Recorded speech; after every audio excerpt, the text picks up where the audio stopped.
Beach Commission meeting. I call the meeting to order. This is Tuesday, September 9th, 2025. So, welcome. 7 p.m. Open session, building permits and Board of Health applications. Anybody here for any of those? I have one of our people and then we would want to help.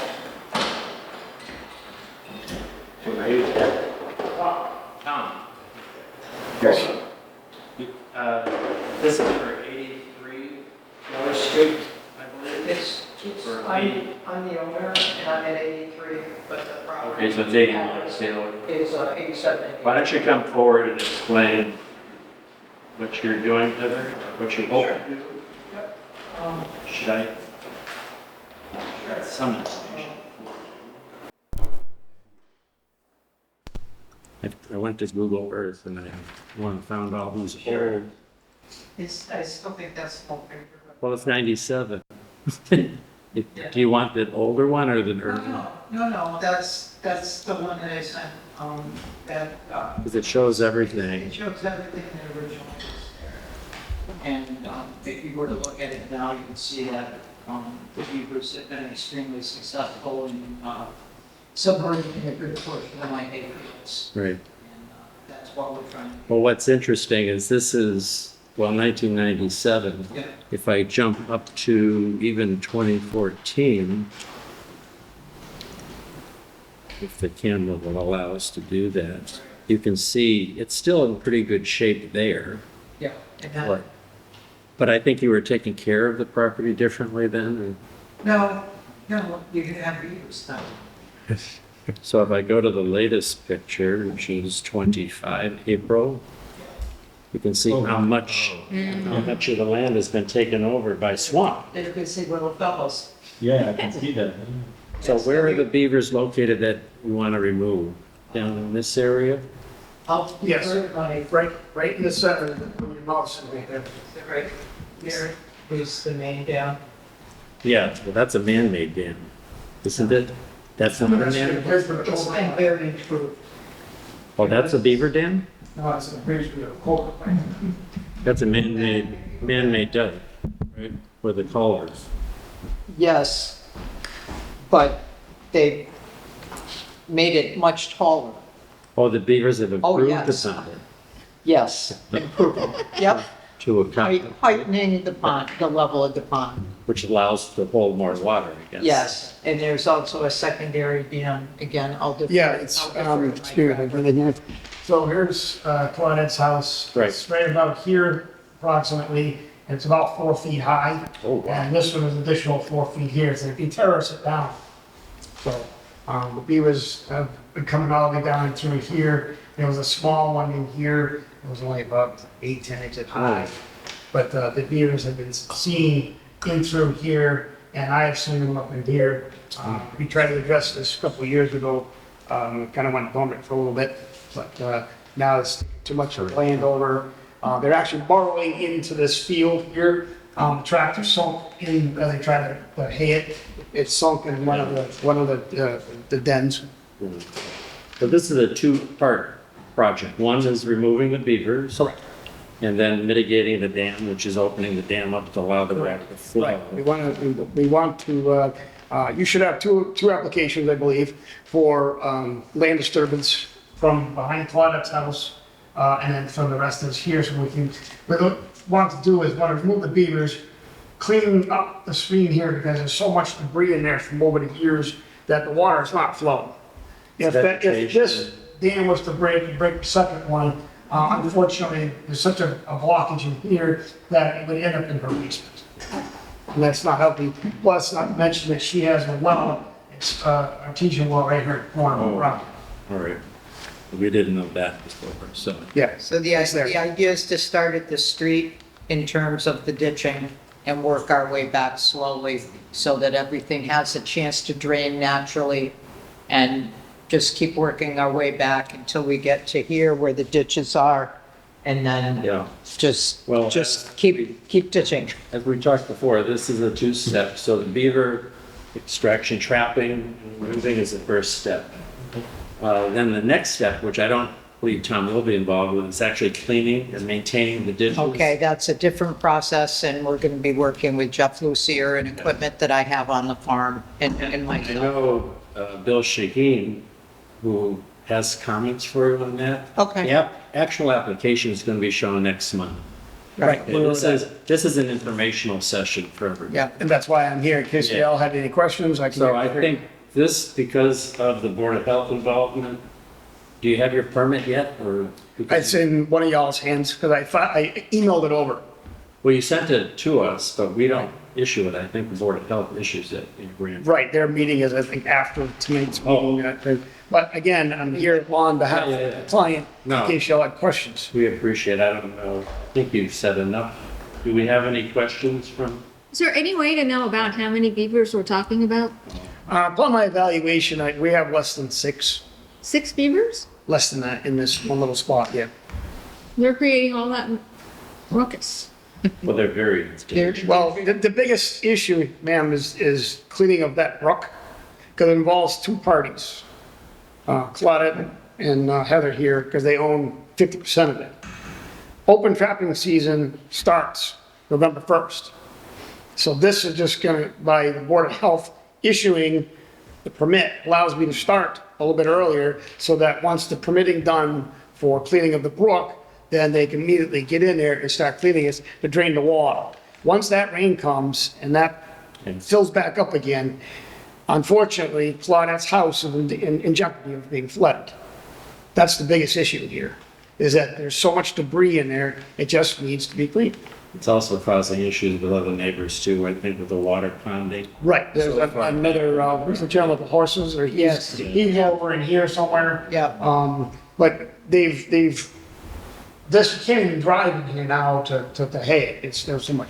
Well, now that it's dried up. I think Heather, you told me.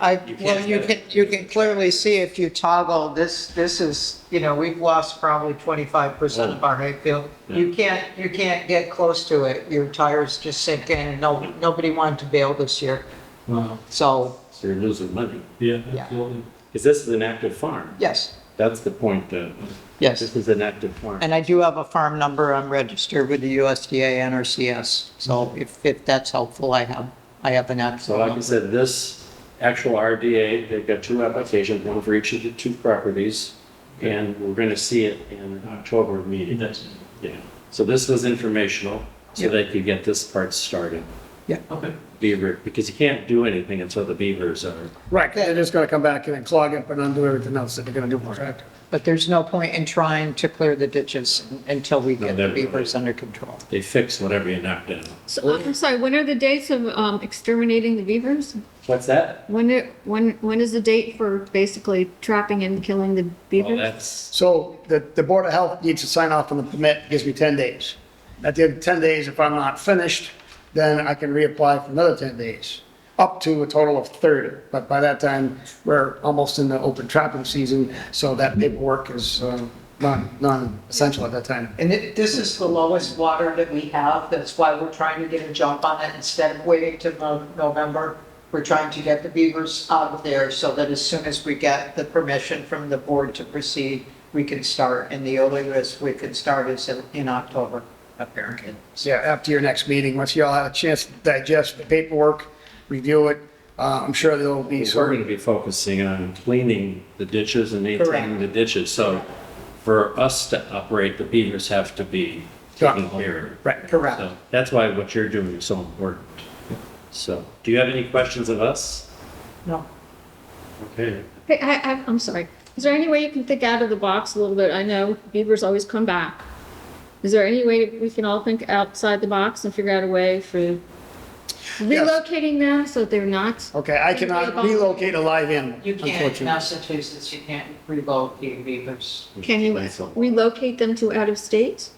That's even worse Against the than, law. Is it for a beaver? They have I know that from first-hand experience, so. Against the law. The original hope was that, because you can see that the habitat's pretty marginal, my hope 3 years ago was that they would eat their way out of house and home and then go back to the swamp from whence they came. And they're not doing that. They're there to stay. They've built not only the original dam, they've built another dam, and they're working there.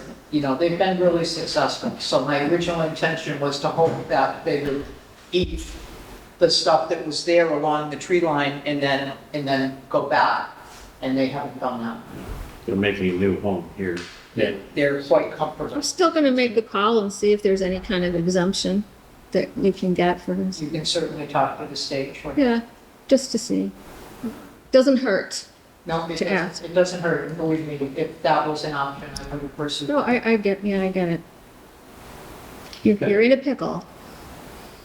Okay, thank you. Thank you very much. All right, thank you for your time. Nick, you want Yes, how you doing? Nick Woolers. This is Nick Woolers. We don't have an address, but he's got a property on 202 6th Street, across from Cindy. That's our. Yep. So let me see if I can get a map up here. What was it from the town of Miami, talking about that?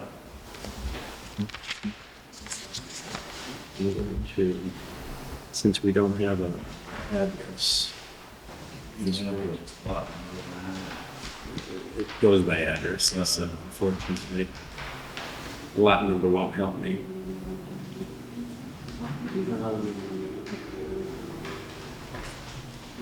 You might be right.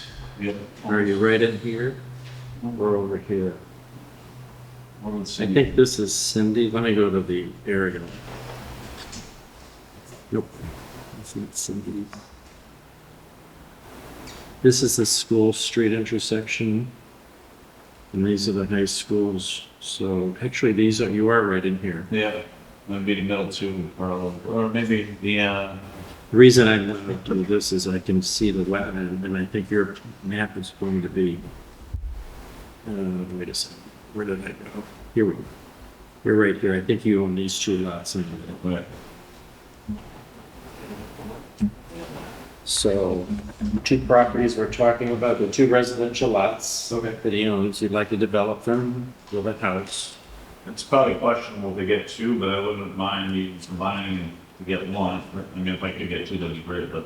But there's wetland in the back, so maybe lay it on the table, I don't know.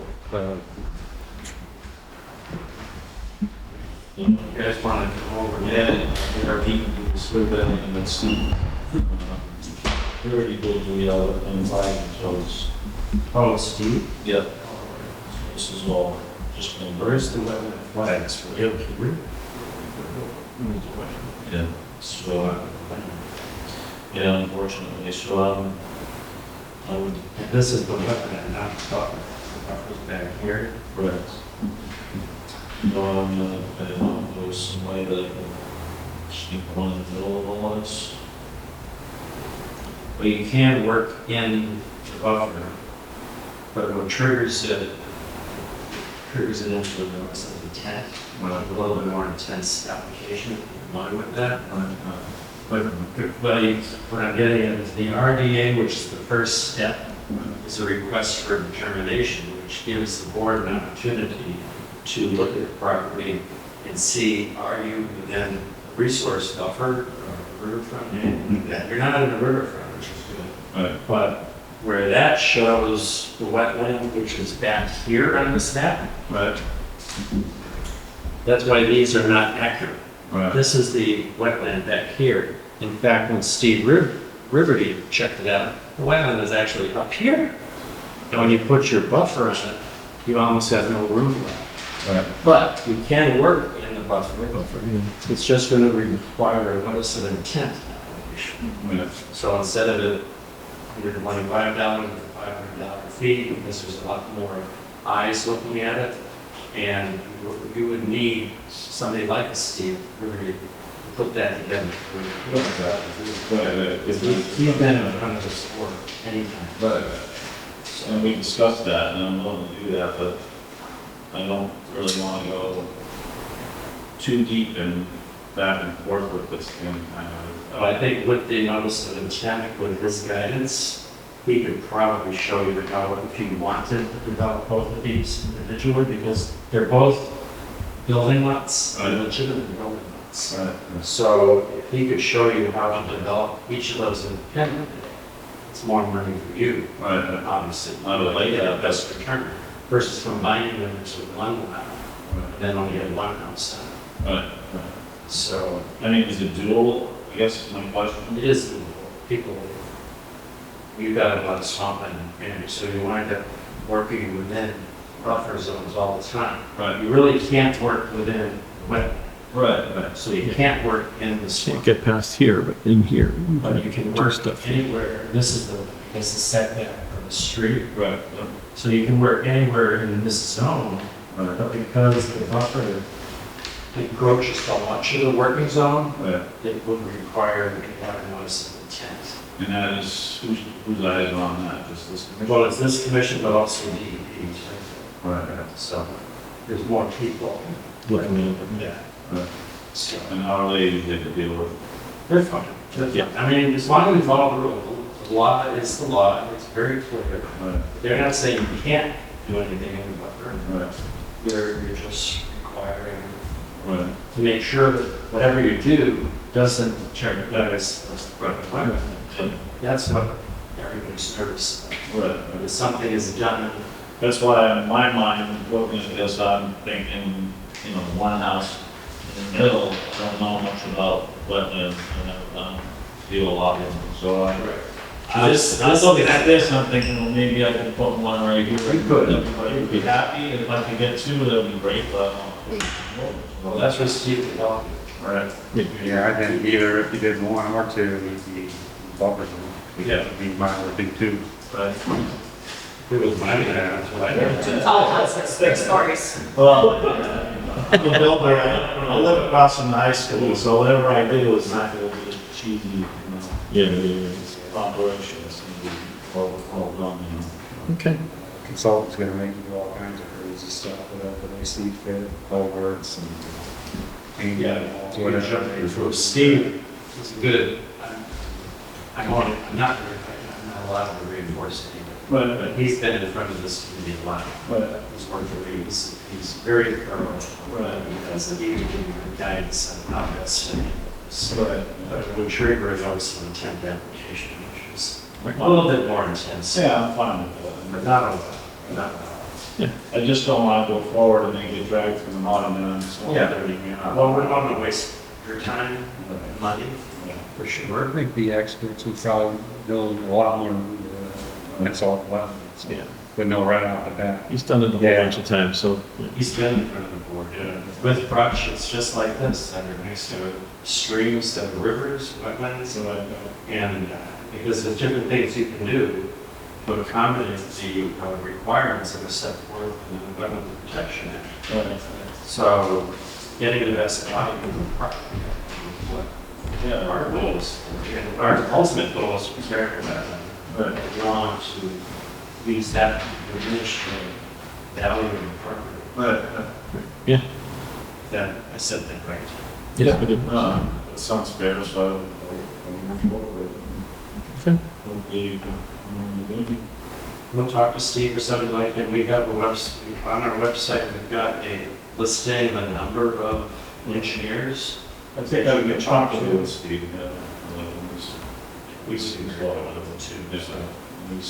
Because I've had other consultants in there, and one was a little further back in another company that I think Steve actually worked for, that when they did the original one was pretty similar to this. So I mean, it's had more than one set of eyes on it. That's a good example of why this is Mass Mapper, which is a GIS platform. Right.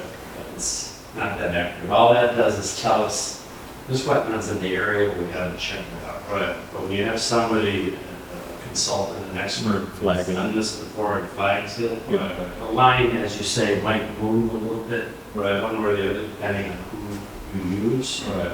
But we're just looking for, because we have to confirm it. Right. So we're And gonna this was all legitimate, and just done Yeah. recently with. Oh, yeah. So it's. Yeah, those things also only have a 3-year life expectancy. Right. You have a wetland flag that's over 3 years old, technically it's not valid anymore because the wetlands move. Right, right. We've had people on here complaining that the wetlands moved away from their property. Oh, God. Usually people don't like it. It comes onto their property. She was upset it was moving away. It's drying up. All right. Well, I'll move forward then. right. Those, I reach out to Steve and see what he would recommend. yeah. I would lean towards utilizing both of the parks because Yeah. they are legitimate building lots. I guess just between the well and the septic, that would be the hardest. So you got dimensional things, requirements, and that's what we help with. Right. Because like, you got to be certain distance. Right. So worst case, With even your neighbor, I don't think there's a neighbor on the side yet, but you got to be sensitive to your neighbors. there's an old wetland actually that's, and just off, Perfect. All right, thank you. Thank you. Unless you. But it's not only not the best. Yeah, okay. Let's go ahead and do it. First, second. Second Tuesday, nothing, never mind. Good luck. Anybody else here for the open session portion of the meeting? We do have a couple. And it's on the agenda of like a public hearing. It's, We are to move on Kendall Street, so I just refer to the open session. okay. In other words, you're here to We're butters. listen. Yeah. Well, that's good. Your guys are behind you actually, so All right, well, we're not at 7:30, we have 10 more minutes. we have some time to go. Move on to other business. So. Stop work order, 239 Amherst Street, stop work order regarding apparent filling of wetland resource. Yeah, that was our site visit we did at 2:45 where we observed the encroachment on the wetland. And we want to take that up at our October meeting. So this is the placeholder for that. 87 and 81 Taylor Street are Federal, that's the project we talked about for the beaver removal project. So that also will be at that October meeting. Okay. So, and then items 3 through 9, you see with the asterisk. Yep. All of those projects are notice of intent that we have issued over the last 2 years. And if you recall, we had Mark Stinson in a couple meetings ago. Yep. Where he identified the Mass Leads Act, which includes an automatic extension on everybody's permit for 2 years. And they get it automatically without applying for it. So these 6, I guess, orders of condition, they would have expired 2 years earlier, so I'm reaching out to all of these folks Okay. and telling them they've got 2 extra years, but also trying to get there, because I'm finding we haven't been doing a good job of enforcing or mandating that when we issue an order of condition, it's incumbent upon the applicant to file that order on the deed in Northampton, and everybody's not doing it. So we have to be more diligent, that's a good word, to make sure those things happen. Okay. So that's the order of the business. All right. Any questions on that? You guys have any questions? No, there are. I guess we can go to the administrative. Administrative duties, post next meeting, October 14th, 2025. Yep. Number 3, approve the minutes from August 9th, 2025. Everybody get a chance to take a look at those? Sent them out again this afternoon, which I know was last minute, but did anybody have a chance? I reviewed them, yes, so. Skimmed over it, nothing real quick, nothing real thorough, really. Skimmed over it, looked good. Make a motion to approve the minutes. Well, I didn't hear from you, all of us, we got it. Okay. I did not have a chance to review them. Okay. They did attend the last meeting, so maybe they saw something, but. Okay, I can make a motion to approve the minutes for August 9th, 2025. Second? All in favor? Aye. Unanimous. Approve bills to pay? That's what it's, The most important part of the meeting, right? of course, that's. Thank you.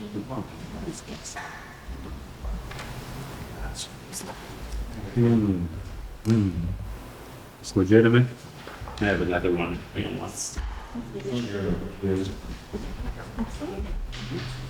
Either, where's that? I was taking. Come on, look at that. $50 I'll get for taking the buffer. Looks good. It's good. And he'll say Oh, they need a signature. the date of this on this line.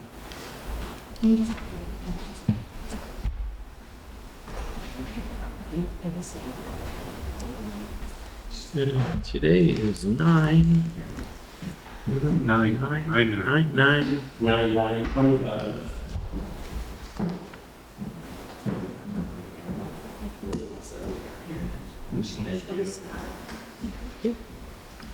All right, moving on to financial accounts update. That usually does that. We haven't had one update. There wasn't anything in the folder. So just. We have absolutely no idea how much money. No, none. Outreach, education. Why do we call it Plant of the Week when we meet once a month? I have know. no idea. This is just the plant of the month, Okay. this month. So this is a white turtle head. A what? It's a white turtle head weed. A white turtle head? Yep, Okay. it's kind of cool. I happened to see it in the swamp. So it's definitely a wetland plant. It has rhizomes, so it spreads and colonizes as it goes. Lives up to 12 years. People actually use it for their gardens also, so you can buy them. It gets up, 2 to 5 feet tall. It blooms midsummer to early fall. Indians used to, Native Americans used to use it for medicine for parasites. It tastes terrible. It's very bitter. So I wouldn't recommend it, but the Native Americans used to eat it from time to time. It's great for pollination, butterflies, bees, hummingbirds, and some little creatures, insects and whatnot, use the hollow stems and roots to hide in and shelter. So if you see it, you're in wetlands or on the edge of wetlands. When does it flower? Midsummer to early fall. So it's flowering right now. This is Oh, it's the flowers. flowering right now. This is the flowers. And then in like a month or so, maybe a little bit less, that will turn, though they're starting to turn out, but it's also because I picked it. So it'll get browner and then it bursts. It's like a seed pod and it'll burst. And it'll spread its seed that way as well as the rhizome system. So Thank you very much. that's our plant of the month. Very good. All right, number 7, news. We have any news or announcements? I know. No. I want to read it. Okay. Site visits to be scheduled. Got a couple to add here. We've got RDA coming down the pipe on the Ludlow Road. So 11 New Ludlow Road is going to be at our October meeting.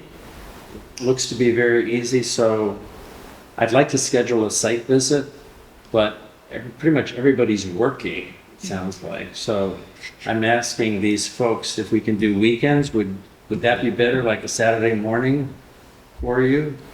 I mean, you're invited to come. But depending on which October weekend it is. Yeah, depending on the weekend. Well, we're still in September, so I'm hoping it's going to be a September. Okay. week. That would be better. That would be better. So, because I know during the week it's hard to get everybody there, so. But that's 11 and Ludlow Road. We also are going to want to see the beavers at the lack of beavers, hopefully, at 81 and 83 Taylor Street. But then, of course, 49 Albert Street that's a mill that was in town that was taken down, and we have to look at the site. That's a part of the order of conditions that we're fulfilling. And then 61 Pleasant Street is the the flooding of basements along Amherst Street is because this intersection doesn't drain well. And we have to do more work on that. We've got 2 projects we're going to see tonight at Lot 7 on Cold Hill Road, and then at Lot 19 on Kendall Street. Those are 2 NOI applications that we're going to be looking at tonight. And then 245, we already looked at that, so. But those are our upcoming site visits. So we have a pretty full platter, and hopefully we'll be able to knock off a couple of these in one day. Yep. So, but it's good to come to these because it allows you to see what we're looking at and what's important, so. Yeah. Anyway. Yeah, I've got 7:30, Oh, you do? Okay. open public hearing appointments. Our first one is notice of intent, placement of a dam, Bachelor Brook. Well, voice there. Okay, Bill. Good to be next, can you hear me? Yep, very well, thank you. Quick look, we get this shown, we're up and running. Okay, this is Neil Jackson. You're gonna do these, Neil, I guess? Yeah. Yep. Oh, wait, I'm sorry. I'm doing the wrong one first. You're the second one, Neil. Yeah. Len, Dave, you're up for 23 and 41 School Street. That's the Forge Pond project. Okay, I guess Scott will address the comments on the. He sent us, yeah, yeah. And when I guess we get to, I think item number 6 is when I want to pop in, where I think there was a request. Well, let me open up. Calculations on the flow through the culvert under School Street. Right. I just wanted to chat about that. So I guess I'm me- in the back seat until they get done. He sent me some updated drawings. So let me open those drawings so we can get something in front of us. This I just received today. The drawings, I think, have a different datum on them because apparently there was one datum versus another datum. and- Datum question. And he sent in the, and also the plans that, with the revised datum, but also the flood, also, or the difference in the floodplain. Right. With the Right. new elevations. Well, we had a site visit that Ann and I attended this past Thank you for the Wednesday. pictures, by the way. And we sent out the statement on it. And basically, I believe Scott Jordan is on the web, online, rather.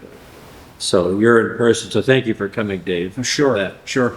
But what we looked at, we basically took pictures all around the proposed dam replacement project. So this is the location of the existing dam, and this you can see will be a brand new structure. They're also going to replace the 2 head walls on either side, but also, which does not exist today, add retaining walls all along the side of the brook. Okay, so that's an addition to what's not there today. This shows you the location of what will be a cofferdam, which will protect this whole area from the pond. So this will be pumped out, made into a dry condition, and then that's how the construction will actually occur. For that to happen, which isn't too clear, there is a dike over on this side with a gate valve that goes into a bypass channel, which eventually, when you look at a larger scale, this channel goes through a culvert underneath School Street, and because of the direction of Bachelor Brook and where this bypass channel, it meets up with Bachelor Brook, just on the other side of School Street. And just to give you an idea, we took pictures, you saw them.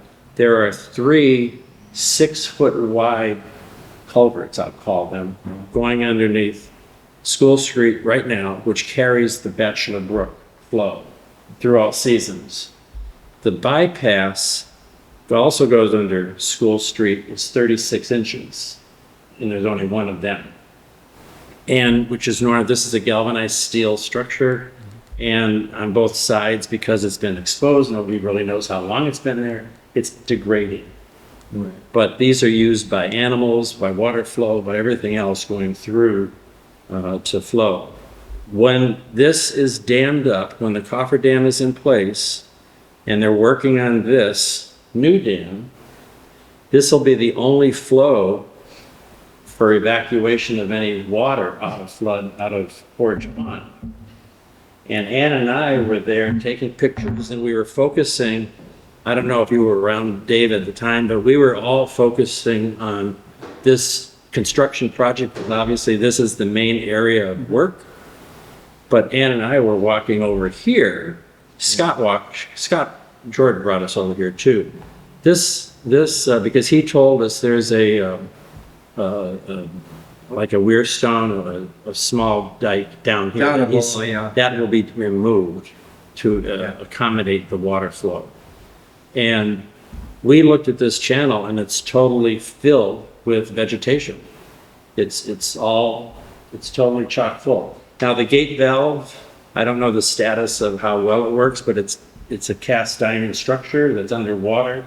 It's probably frozen. It's leaking, or whoever set it allows water to flow through here, but it's not a good flow. This gate valve also, just to give you an idea, where the water flows over the top of the dam, the opening for this valve is down below. I don't know how far down, but it's at the bottom of this bay, if you will.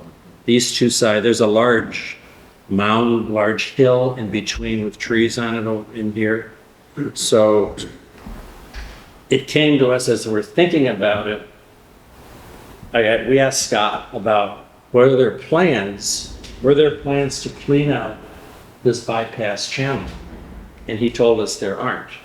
And he explained why they weren't doing it. But it began to give at least me heartburn. I don't know about you, Ann, but we're looking at the amount of water that currently is going over the dam, and we're in August, September, so the water flow we know is limited right now. In the spring, or when we have a heavy rainstorm, there's going to be a lot more water going over that dam. We're trying to go over the dam, and we've only got the one channel, the bypass, for that to work. And we're worried about, if we have a flooding condition, where's the water going to go? Especially with all the debris that's in this channel, if it tries to go through that culvert, it could cause blockage as a minimum. And we're just looking at, this could fail. Now, I spoke to Scott. I don't know if he has anything for us here. Well, he and I have been communicating as based on your request, and I think I need to clarify a few things in the process. And Okay. I probably, unfortunately, I left before you or Right, before well, you finished your Yeah, tour I understand. of the site.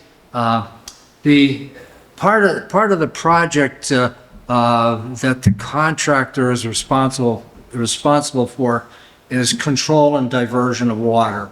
Okay, it's not the place of the engineer or the town to tell the contractor how he's going to do it, because if you tell him how it's going to be done and it doesn't work, it's You're a on. problem and it could be an expensive process and also a legal battle in court, which we don't want. What we need to do here is just for the information portion is and there's an item in the specification where the contractor's going to bid on for control and diversion of water and also cofferdams. Now, it's up to him to provide a plan to handle the water going through the site. How he plans on doing it, we don't know until whoever the successful contractor is. It's not our charge to figure that out. Excuse me? It's not our charge to figure that out at No, this point. no, we don't figure that out at all. What's that? Sorry? May I comment for a couple of minutes? Sure. Oh, this is Bill Shaheen. He's, Oh, Bill, okay. he's behind the map here. Yes, Okay, well, hi, Dave. hi. Yeah, we're a bit concerned about that sluiceway because you've got a rectangular sluiceway with a sluice gate. And as Ann and Dave had seen in their site visit last week, I'm having a hard time seeing the hydraulics. I'd love to see a hydraulic profile. Whether or not your contractor's gonna have their own engineers submit that, that would be fine. But if you're gonna maintain the means and methods and let the contractor deal with it, you ought to remove that note that says low level flow channel to remain undisturbed. Because they're gonna hit you with an extra if they end up having to change that out. So I think you ought to sharpen your pencils a little bit and either do a hydraulic profile to make sure that the town's 30 or 36 inch culvert can take that peak flow during a storm event, or some other means of assuring.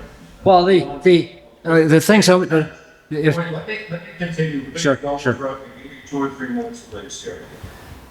As it stands, I think sediment is gonna blow right through that system, go downstream, cause turbidity in the river down below. That's a big problem right there. But even more importantly, if we get a blockage in that culvert during a storm event, and we end up with backwater and pore pressure development in that embankment, that whole embankment could blow out.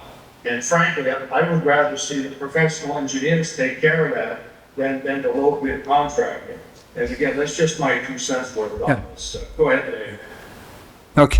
okay, I guess, and again, part of my discussion is to clarify the situation. Now a cofferdam is proposed for the work, and it's shown on the plan, and that's the location for the cofferdam.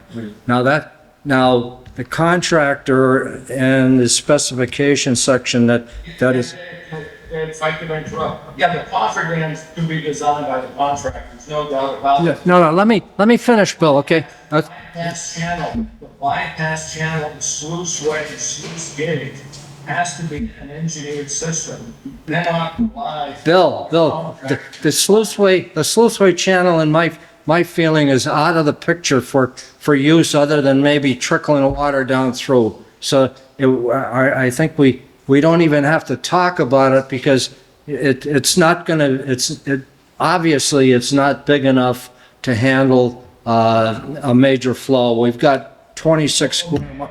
So you agree this sluiceway is not appropriate for the bypass of the main flow during a storm event, is that correct? That's correct. It may be good for a trickle or two or some, little bit of drainage or so, but not to try to pass even a 25-year storm or something like that.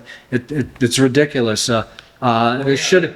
That's exactly right. Yeah. My thought is if that channel cleaned out and you ran the numbers, you ran a hydraulic profile, looked at the backwater on that 36-inch culvert, it might actually do the job if you have enough storage in the system, like a weir setup, a couple other gadgets.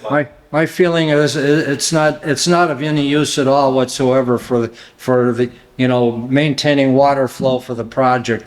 The control of the water is most likely going to be at the dam, and the cofferdam. This is where the contractor, and it specifies in the specification, he has to have a professional engineer design the diversion and water control facilities, a plan to be submitted for review by whatever parties want to review it. And I see everything being done at the main dam itself, even though the cofferdam is shown, that's the location for the cofferdam, but there will be some means there for whether it be pipes or some separation where the contractor works on one half the spillway and on the other half. But it's totally up to him as to how he does the job and maintains the flow. If they use one of these rubber cofferdams or the sheet pack cofferdams without deep embedment, they've got seepage, they got seepage underneath the dam to be concerned about as well, of course. There's minor seepage there because of the, if any seepage, because it's mostly ledge, that's behind the dam. If you look at the topography, above the dam and the water area above the dam itself, you'll see that it's very shallow and it's most likely going to be, ledge as you see outcrops downstream as well. So that, again, too, Excuse me, Kevin, got another question. How many feet of drawdown, when you draw the lake down, how many feet are you gonna draw it down? Zero. Oh, you're not gonna draw it down at all? The lake's not gonna be drawn down, no. No, the specification calls for the pond to be maintained at the spillway level, which is the normal level of the pond as it is now, and basically whatever, flow that results in, or elevation that results in a flow from the drainage area. So the pond elevation is going to be at the lowest, the spillway elevation that it is now. So when we were out there, or you're out there, well, we were out there last week, that is probably, I mean, there was a trickle going over the dam, so it's not going any lower than that. The pond is not going to be drained any lower than that.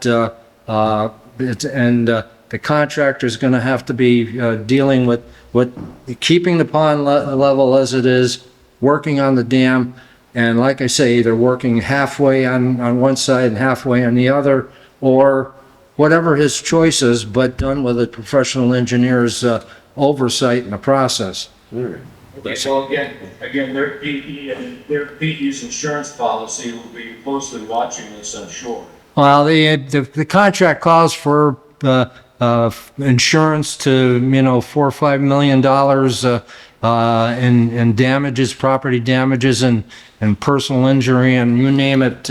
It's a pretty stringent, insurance situation, but we don't think we want to have to use it. I would think, but we can't make the contractor pass the 500-year storm. Okay, I mean, if he's working there and he gets wiped out by the 500-year storm, hopefully That'd be an act of God. kind of an act of God, and hopefully, his work doesn't get washed away. My feeling is we specify, and it's right now it says 25-year storm in the specification, but I think I probably would say the engineer working for the contractor would equal the flow through the culverts downstream at School Street through the triple culverts to what he has to handle. Beyond that, it's overtopping School Street anyway because of the storm. Now we've got the information from the current hydraulic and hydrologic analysis to demonstrate the flow rates of different storms. So we have a good handle on what the flow rates would be on something less than 100-year event. Well, the good news that you told us tonight, Dave, is you're not using that sluice wage for bypass. So No, that's it. That should have been written off as a bypass channel to begin with. Like I say, it could be used for a minor thing, but the condition of that the gate there is pretty good because that was rebuilt only, maybe 10 years ago or 15 years ago. There was an engineer worked on it, Mike Supernaut, and it was rebuilt completely. Now, what we're doing is basically going to replace all the woodwork because it's all wood below. It's not a gate.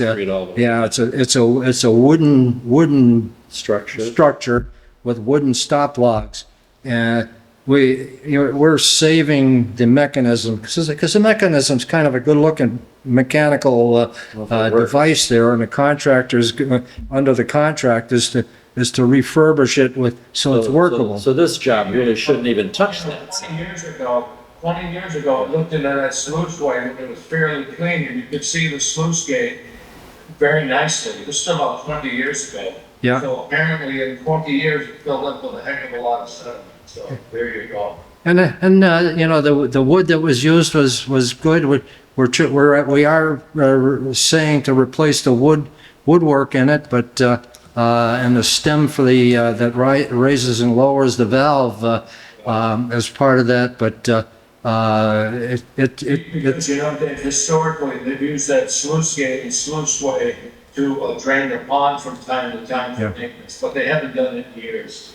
You know, they put low-level outlets on all these dams, and the intent of those was to move the mud that was in the pond out. Of course, you can't do that anymore. Yeah, well, That's right. Well, that's where the turbidity, that's where the turbidity. Right, and sediment killing all the, you know, the fish habitat and so on downstream. So anyway, we're not, you know, worried about the low-level outlet because it's really of no use at all. It may be used for something, but not for major flow rates. The contractor is going to have to submit something for review before he does it, and he's responsible on maintaining it, whether it's pumps, siphons, maybe again partial. Do part the dam first, and then the other part, because the way the design is, there is a keyway in the middle of the dam so that he could do half the dam with a cofferdam, and then the other half that's not touched, flow rates, and then switch over for the other half at the other portion. this would have been a good conversation last Wednesday. And I apologize. No, everybody can't see the whole time. so. I'm in tough shape. I've had 2 years of the worst luck of my life, health-wise, and it's been terrible. Before we lose Dave, do we have any questions, Ann, or? No, it sort of turns everything that we saw Was wrong. upside down. Well, unfortunately, Scott didn't share, or he didn't understand our question, so, No, Hey, he's an environmental scientist. He's not an engineer. I mean, you've made it very clear that we don't have to worry about that bypass. He knows all the things about the He little is on- flora, the he flora is and the on- fauna. You know that he is on the line, so he's there, so Oh, you there, Scott? Oh, hi. he can hear what you're Thank you, saying. Dave, for the explanation. I appreciate that. Do you have anything to add, Scott, by the way? No, not an engineer. Okay. So, based on the information that you provided us today, it's very helpful, Scott and Dave, but we can't form a decision tonight because, number one, we need information a week before the meeting.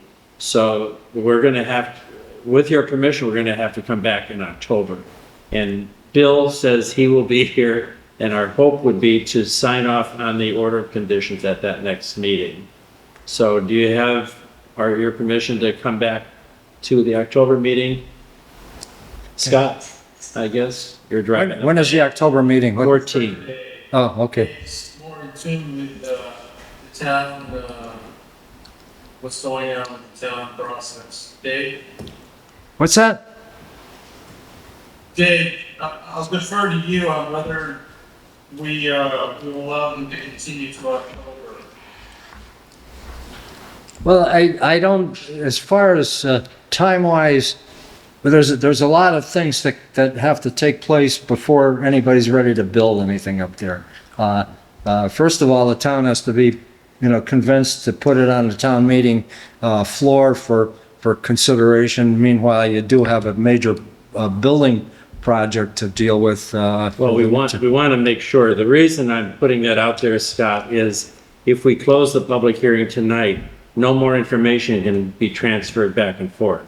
And we'll have to make a decision based on what you shared tonight. So what I'm offering is if we could come back one more meeting, then if there are any subsequent questions that he can provide an answer for, it'll be helpful for us to, like tonight, you answered a very major question for us that was getting us, we were getting tied in a knot because we didn't fully understand Right, the right. process. And I- You've done a good job of explaining the process to us tonight.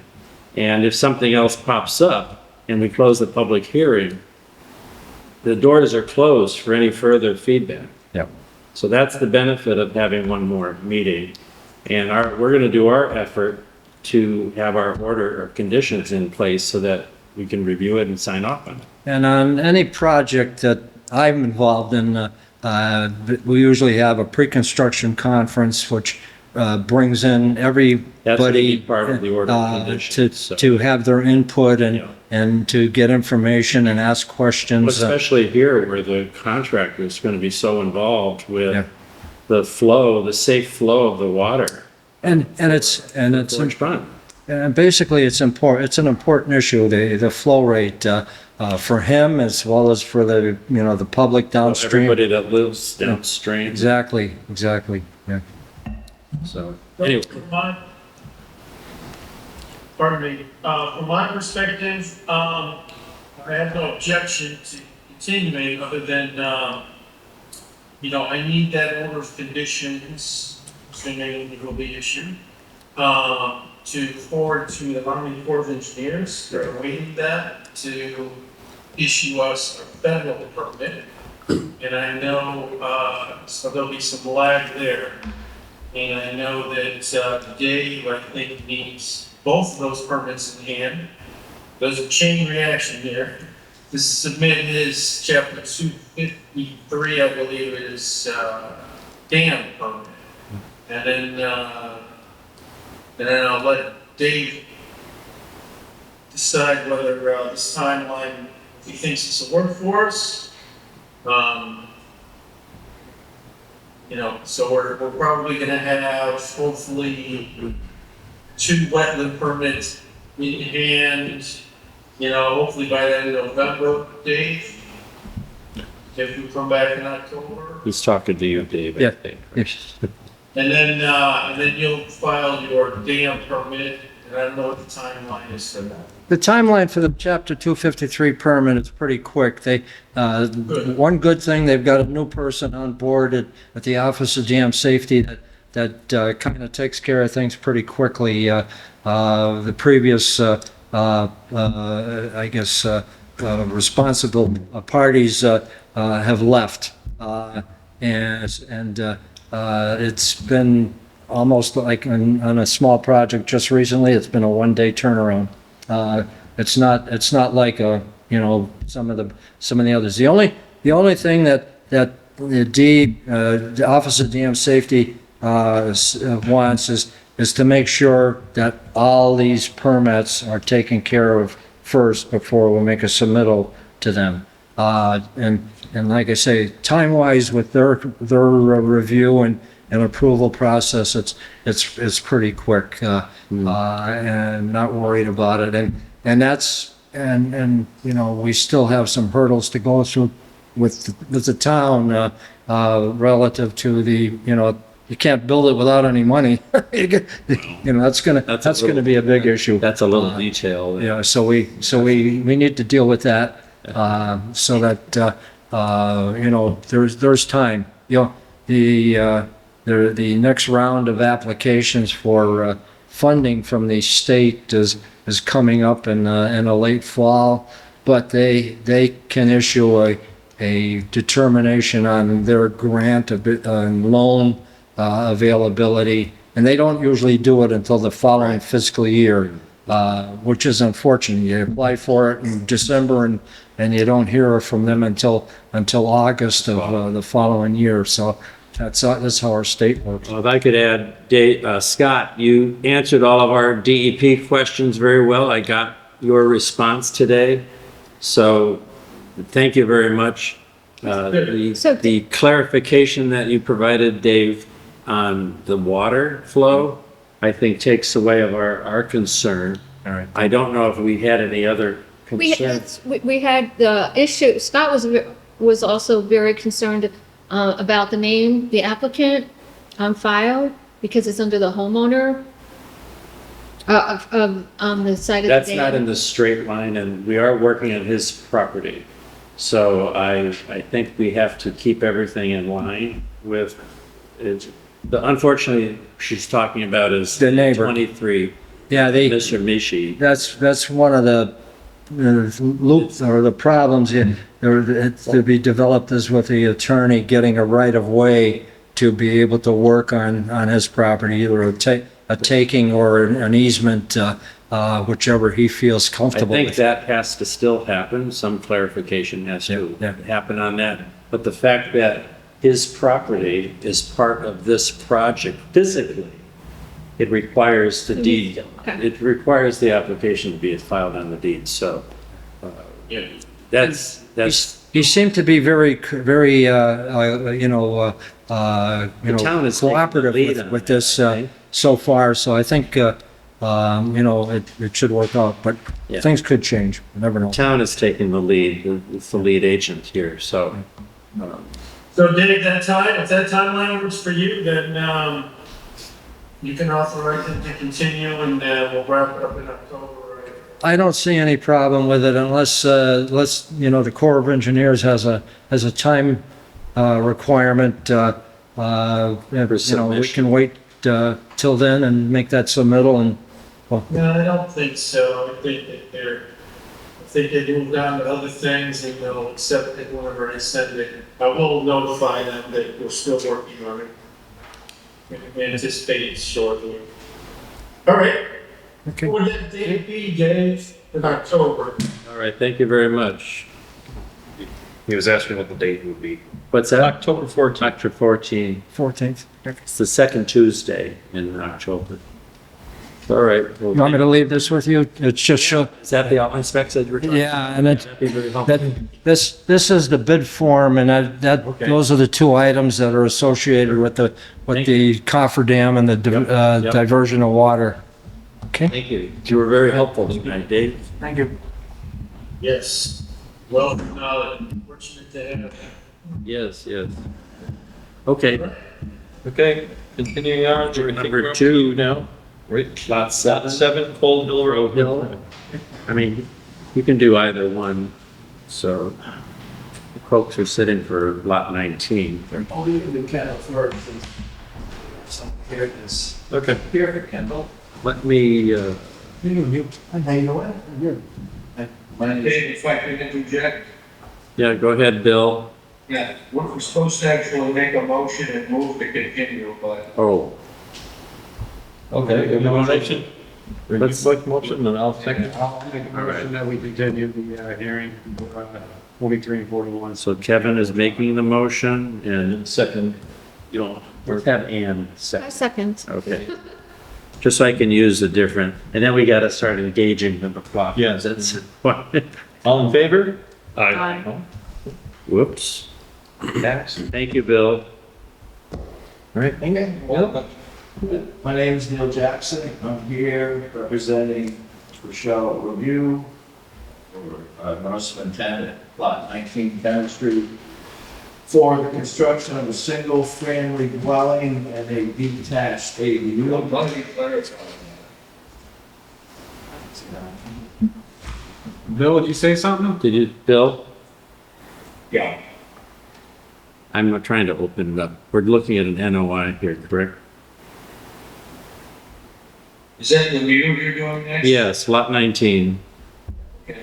I think it's hard to get in or on. It's an NOI. Okay. Well, this is the old gravel bank that they probably took about 4 feet. No, but it's about 4 feet too much out of there, so a lot of the area has become wetlands that wasn't previously, but it is finding such now.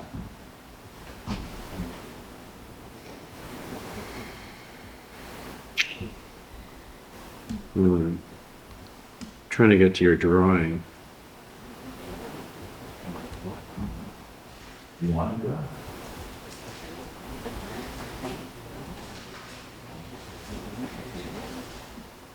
Want you can go up and give you a hard. I don't need a hard copy. Okay.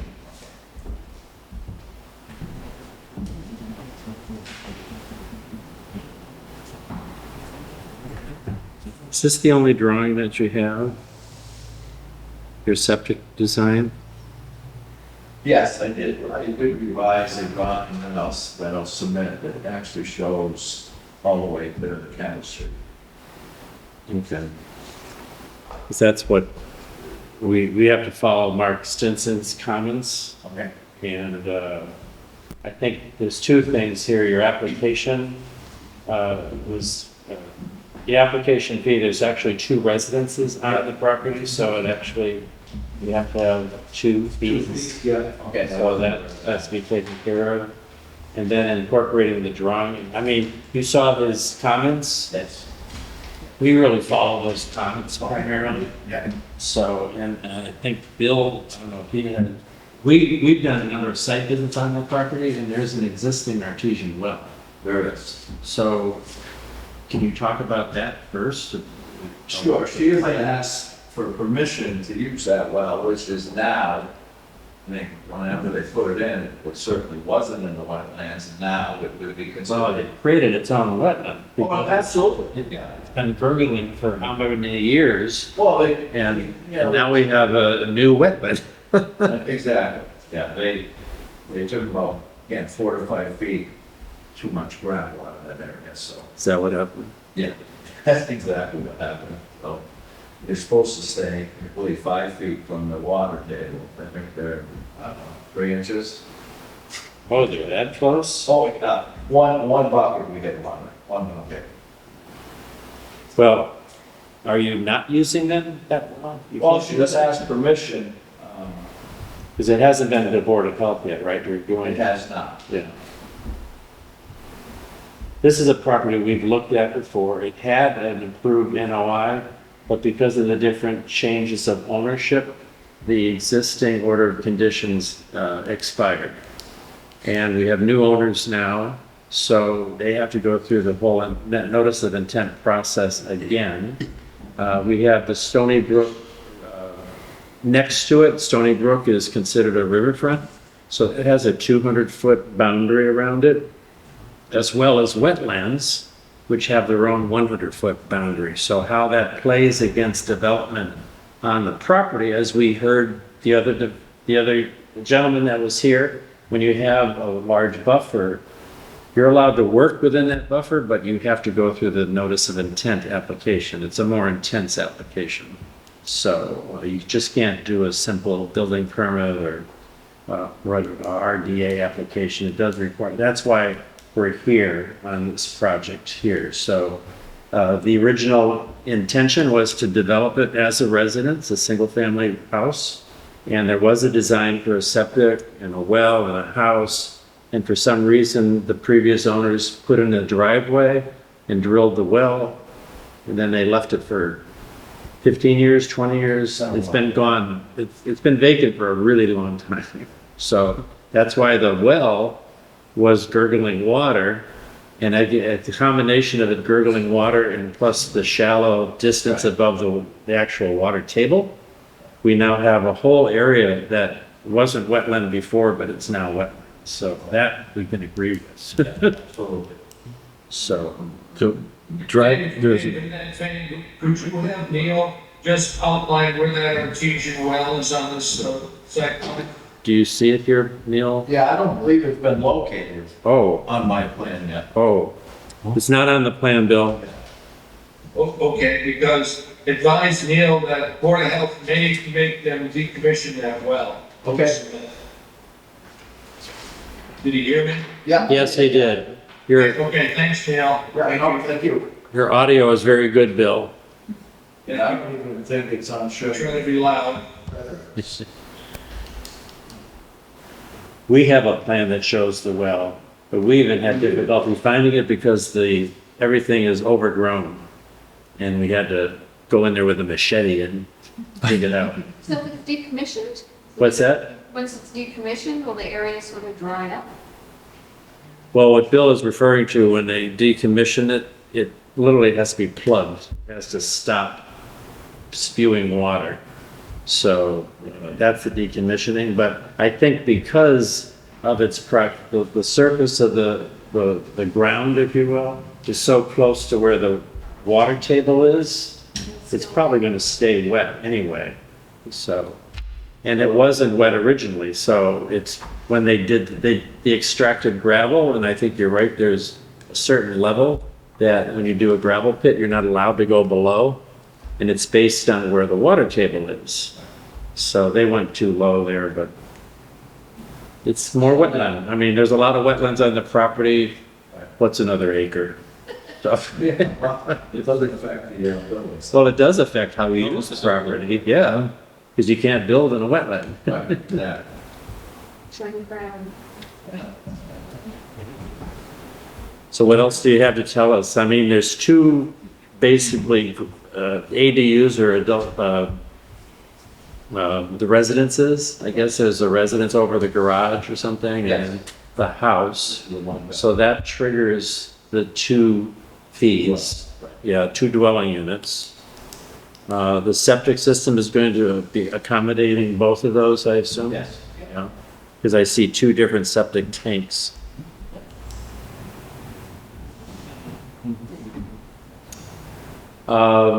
This is a public hearing, so do we have any questions initially? Because we do have some people in the audience that are neighbors, and they may have a question, so. Do you have any questions for us, or? We live at 158 Kendall Street. Her house is probably more behind 156. I think it's right behind 140. Is that the garage? Yeah, the garage, we're right, it's right behind. Yeah, it's behind Where's it. the garage gonna be? It's kind of hard to tell by your design there. If you're looking back on Kendall Street, looking at the lot, where would the garage be? Yes, it shows. Shows two story. Well, this is the main house and this is the house. Okay, where's Kendall Street here? Is it here? Kendall Street says out here. So it's a separate garage. Yes, yeah. Yes, so the driveway was not gonna change, where that driveway is there.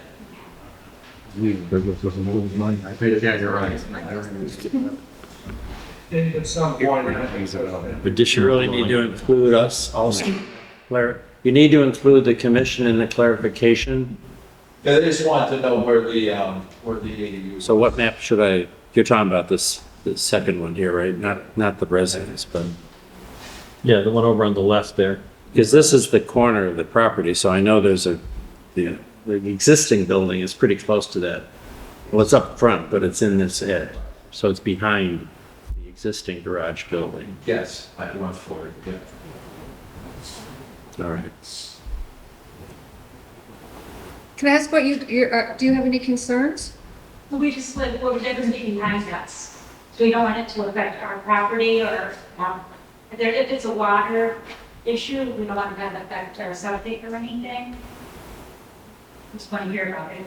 And where they're building their structures more behind other neighbors. Yeah, right, Or actually right behind. So we weren't quite sure where they were, Proximity. proximity where to put in their buildings. Yeah, it's right behind one. So where's your septic? Our septic's in the front yard. No wells behind. Yeah. Our septic's in the front of the house. And our well's in the back of the house. Yeah. But we're more concerned about the well. Says to that. 'Cause we have a shallow well. Yeah, we're over 150 feet here. How shallow? I'm not sure, maybe 25 feet. Wow. Yeah. So the property we're talking about is this large piece of property here. And you can see Stony Brook runs down through the middle of it. This is the spread of the wetlands, and as we talked, this is just an indication of where wetlands is, so you actually have to do flagging. And there's an existing driveway that comes in and hugs this property line and makes the turn, and you can see the garage slash apartment is here, and in this larger area is where the septic system will be and the house will be, I guess. And the well will be in behind it, I suppose, 100 feet behind it. Yeah, it'll actually be close to the property, just because of the wetlands. It'll be close to this property line here? No, the front property. Oh, the front property line. So it's gonna be very close to the septic system then? Also 100 feet. Oh, it's still 100 feet? Okay. All right. Because this is really, to stay out of the wetland, this is the only usable What's in corner. there? That's it, very small area. Because you can work in a buffer, but you can't work in the wetland. Right. So, yes, Bill, you have a question? Yes, hi Neil. Well, Yeah, I'm looking at the center line of the river channel, that's perennial. The next thing that we have to look at, and I think Mark highlighted it, is the mean annual high water. And I remember from previous projects with Mr. Lavoy in this very region, that the mean annual high water is well offset from the center line of the channel. So Neil, have you delineated the mean annual high water on your map? I have, yes, the new plan, which does have to be submitted, will, Well, it's not submitted yet? no, I don't have it. Okay, so he's got to work on the mean annual high water, because you've got to remember, the 200-foot riverfront offset is from the mean annual high water. Right. Not the center line of the channel. You gotta be careful. right, yeah, You have to call for a riverfront project. okay. Yeah, that was delineated and shown on the plan by Sherman Frederick, on the original plan. Right. Does that change though, Bill? Because that original plan is quite old. The mean, I know edge of wetlands changes, Right. but does the mean annual water line, doesn't move? Okay. But again, it may be offset from the center line of the channel on 50 feet or 100 feet because of the low gradient system. It moves Yeah. way out. So Right. that has to be carefully evaluated on site. Okay. Okay, well, this is the first meeting, so we're going to be looking for answers to the DEP questions that Mark Stinson identified. And I think he does talk about the mean annual high water level, because that's a critical line. And then flagging of the existing wetland. Has that been done yet? Oh, yeah. Updating? Yeah, Okay. yeah, that was just done. Okay. Was done Who this did year. that? Heather. Oh, Heather did? Okay. Yeah. All right. Do we have any questions, additional questions from members of the commission? No. Did we clarify your questions? Okay. So this is the first meeting. There are going to be other meetings that we will be discussing this as more information is had, so we can review it. I'd like to remind you, and you already know this, but we need our information since you started it. We need our information a week before the meeting. So if you give us the information the day of the meeting, it's going to automatically push you. That's what I didn't really push with the last people. We always have to ask for permission. But if you close the public hearing before all the answers are in, it hurts you for getting approval. No, we agree with No. So, It's easy. so we don't want to, we like to approve projects and not turn them down. Okay. So with that, can we make a motion to Motion to continue this, Second. NOI application. Okay, second. who said? All in favor? Aye. Okay, great. Okay, so that's lot 19, and the other one at lot 7, 7 Cold Hill Road. Cove Hill Road. Whoops. Here representing Laura Dan Borski. For single family. Thank you. Thank you. Did you guys put your name down, by the way? Okay, perfect. Thank you very much. For a, So then I trust we continued, Neil? Yes, we did, and we voted on it, Bill. Okay, very good, thank you. So this is an NOI for lot 7 on Cold Hill Road? yes. Yeah, Ken is Laura Dan Borski. Yep. Single family dwelling and work within the 100-foot buffer, but outside the 50-foot buffer. More investigated, but You would? Okay. So again, this is on that very steep hillside. Yeah. Which will be going to the border house next, the next meeting. Okay. This had less comments from our Mark Stinson friend, because you're only working in the outer 50-foot buffer, so it's pretty straightforward. And I guess because it's up against the wetland, that's why it's an NOI versus just an RDA. Yes. Okay. Yeah. Bill, do you have any comments for us on Cold Hill Road? Let me zoom in, because he's got fill coming back to grade, he's got a lot of comeback fill. I see your fill, Neil, comes back to, I guess, elevation 80, just down at the bottom of the page. Yes. So from your closest approach from comeback fill to the wetland flag, how many feet is that? Well, it's outside the 50, so without a scale, I'm guessing it is 60.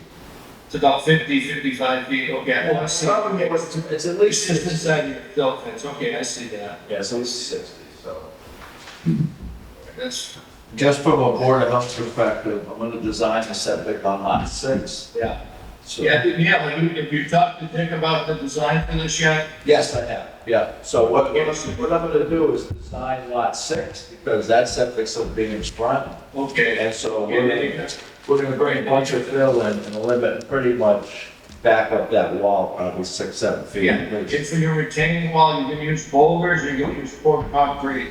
Right, I'll use boulders, but again, on the other side, I'm gonna put probably 7 feet of fill for the other system, so the wall will be there, but it's gonna be buried, pretty much. All right. Is lot 6 on this side or that side? On the, This is 7, 8 is up here, so it's over there. Yeah, he was here. I thought the fellow that bought lot 7 also bought lot 6. they are interested, yes, I'm gonna design it just so they can see it, and I didn't hear what you said. they said they do have an option to buy lot 6, yes. So he has not purchased lot 6 then? They haven't purchased either lot yet. It's lot 7. So the question is, will there be a home going in on lot 6? Yes, yes, Well, okay.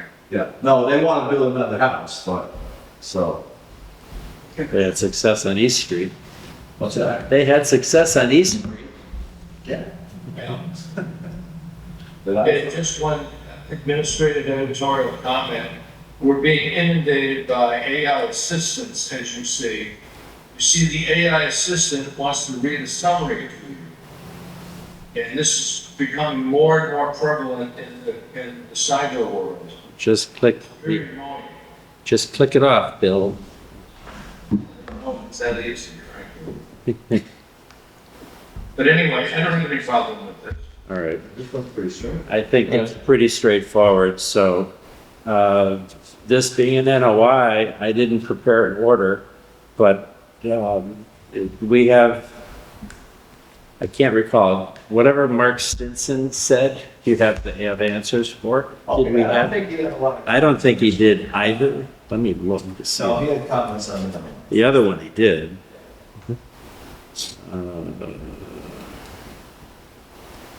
EP.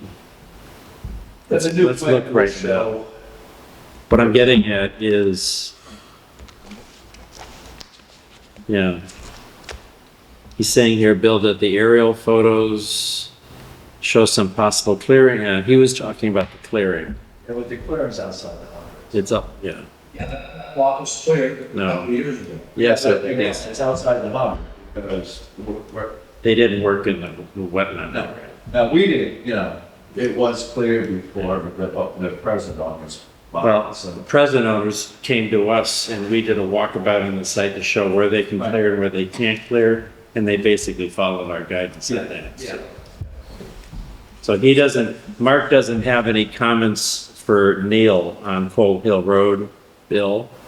So I think, again, I didn't prepare the order, but we're all set. So we're gonna continue.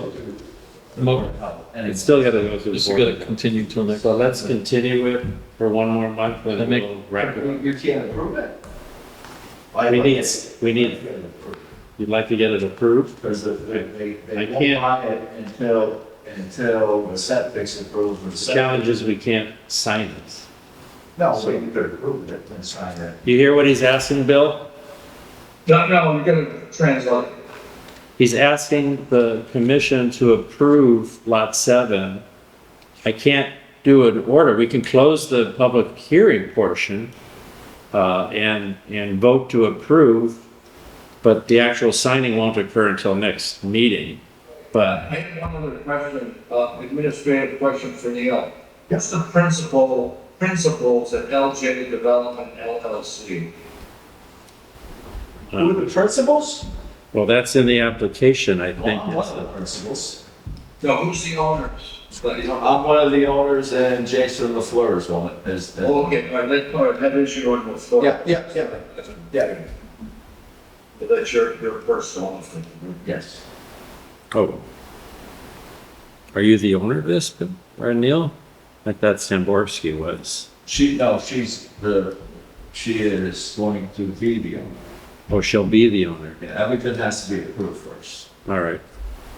So the NOI is actually being put forth by your company. Yes. Who owns the lot right now? Do you guys own the lot right now? Yes.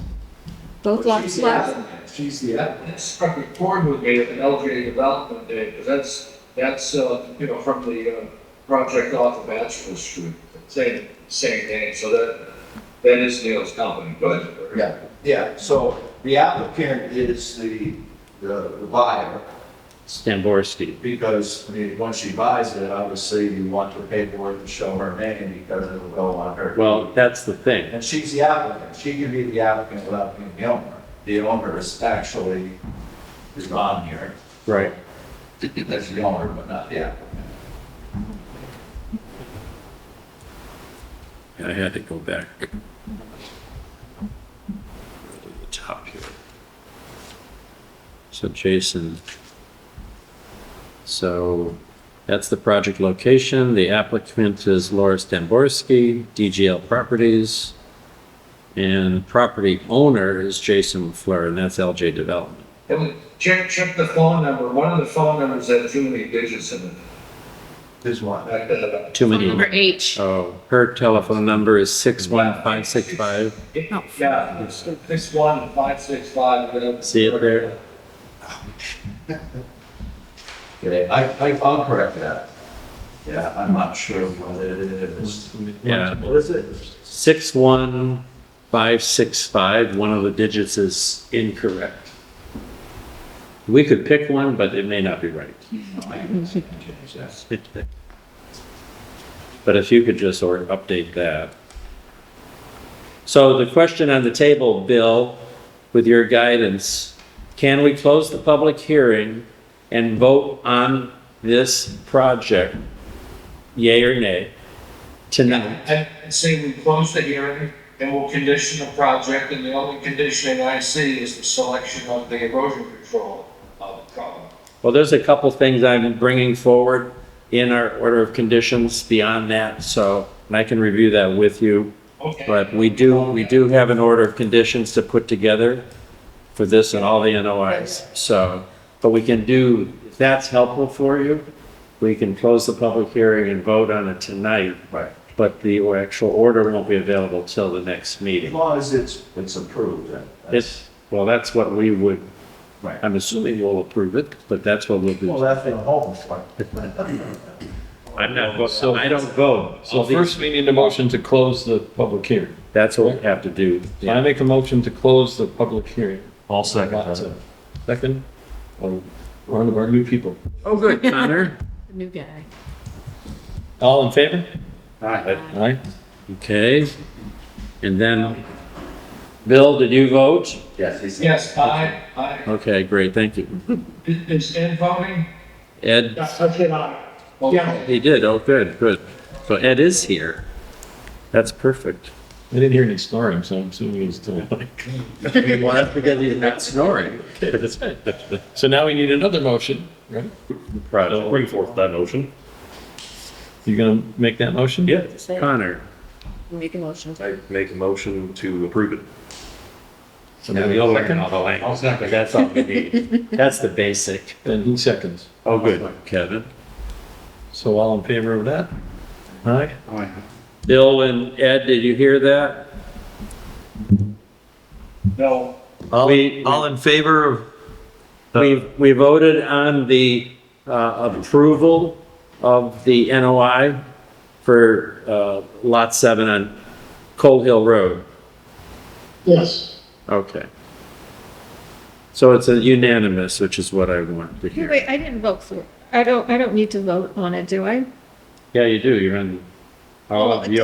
Does it have to be unanimous? Well, what are you doing? Are you not I just don't voting know enough or about it. abstaining? Yeah, I guess I'm abstaining because I don't know enough about it. Yeah. Just, all right. Is that Ann? That's Ann. She's abstaining. Well, AB abstains. Okay. That's your right to abstain, but Okay. it makes my job more difficult because nobody abstains, so. I'm sorry, I don't know enough to, Well, you know as much as we all do because it was just presented tonight, so it's not well, like, so I guess, how steep are we talking about for the lot? What's that? For, how steep is it on Cold, because I know Cold Hill is pretty, that's a high hill. Yeah, have you seen the plans? What's that, that's steep. This is the one that's, it was 20 steep. Down like that. You're gonna have this. Yeah. Yeah, so this is 70 right here, okay? And up here, we're 100, so 30 foot change in elevation. and the house is closer to the street, right, Neil? Yes, yep, So this is the road? that's the road, yep. So then here's the driveway, so the driveway is going up how far? Your driveway's going right straight into the garage. So how far up steep wise? That's like, Well, this is a 40-foot okay, offset. it's 40 feet. So that's 40 feet from the property line. So 45 feet to the garage? Okay. An inspection board? This is for the whole And thing? this is septic system. Yeah. I'm still gonna abstain because I don't know enough, I'm sorry. That's okay. Yeah, very Well, that's good. You should ask questions and there's no stupid questions. Exactly. So, I always wonder when everybody buys. well, no, if there's, people abstain usually for, if you have a conflict of interest, I don't have a conflict. there's a number of reasons to abstain. But if you don't have any reason to abstain, but you have questions, that's the time to ask the question, so. You can tell I'm still new. What's that? You can tell I'm still new. That's fine. So I always have, like, whenever you build a house on a steep hill, you have this you're saying the driveway goes straight up. Well, no, the driveway's really not gonna be straight up. That's what it looks like. 12 to 6 feet, so 6. Yeah, So it's 6 not a feet. 40, so that's it? Yeah, so you're And going here's the from, well. yeah, you're going from basically what? So, Is anyone else in the audience at this time? Nobody's in the audience, Bill.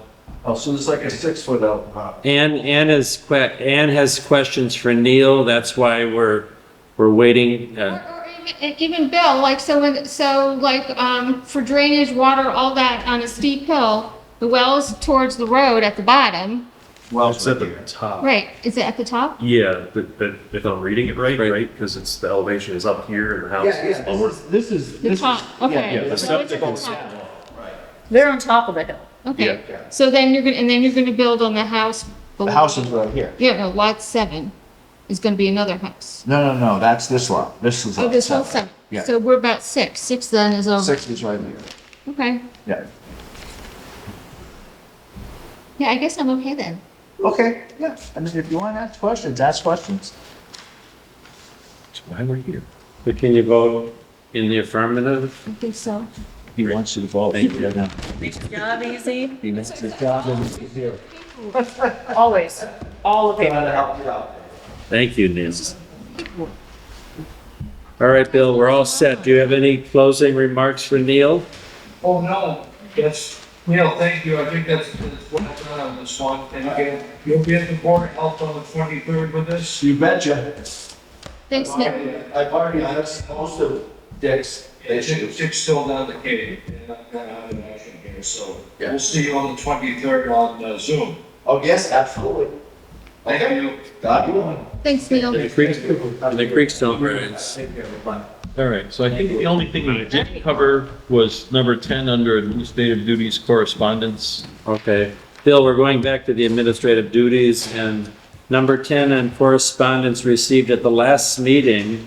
I neglected to talk about, Eversource is moving forward on their right-of-way tree widening effort. That's the WT11 project.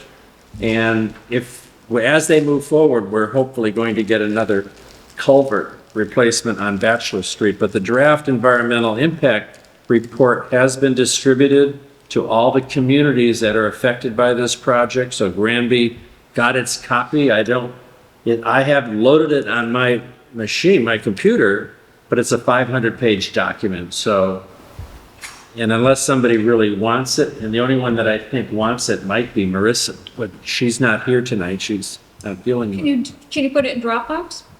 Pardon? Can you put it in Dropbox? And then we can access it. Yeah. Was that what you'd like? Because I'll have Kathy do that. I'm sorry, more people. That's fine. Did you- I mean, this is just information. It's the draft environmental. Do you know what a draft environmental report is? Have you ever seen one? Unfortunately, I have. Okay, well then you might be interested in looking at this one, because it does a very good job describing work not only in Granby, but the other 10 towns that this project resides in. So that's why it's so large, I think, is because it touches base on each town that it's going through. It starts in Leverett and goes all the way to Ludlow. Okay. So, but that's it for that. So with that, can we make a motion to close this Motion meeting? to adjourn the meeting. Second. All in favor? Aye. Thank you very much. Bill, we're done.